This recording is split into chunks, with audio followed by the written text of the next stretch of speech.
પાંચ વિધાનસભાની ચૂંટણીના પરિણામ આવ્યા અને ઝડપથી આપણે સમજી લઈએ કે કઈ જગ્યાએ કઈ પાર્ટીની સરકાર બનવા જઈ રહી છે.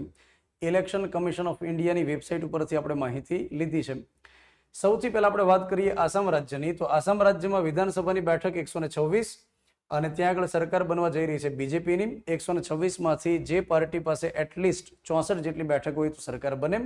કોંગ્રેસને ત્યાં આગળ 19 જેટલી બેઠક મળી છે, તો બીજેપી સરકાર બનાવશે આસામમાં.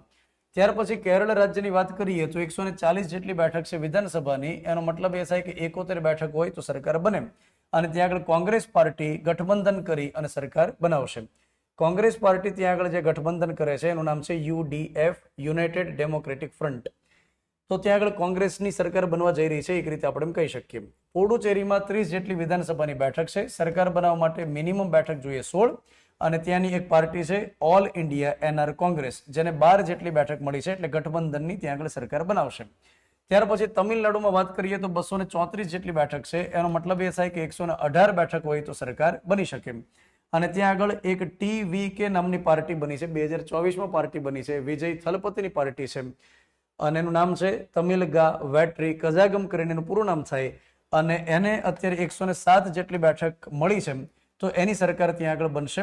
મતલબ કે 118 જેટલી બેઠક જોઈએ, પરંતુ 107 બેઠક મળી તો બીજી કોઈ પાર્ટીનો ટેકો લેશે. પણ મુખ્ય લીડિંગ પાર્ટીમાં TVK વિજય થલપતિની પાર્ટી છે. ત્યાર પછી પશ્ચિમ બંગાળની અંદર આ વખતે એક હિસ્ટ્રી થઈ ગઈ.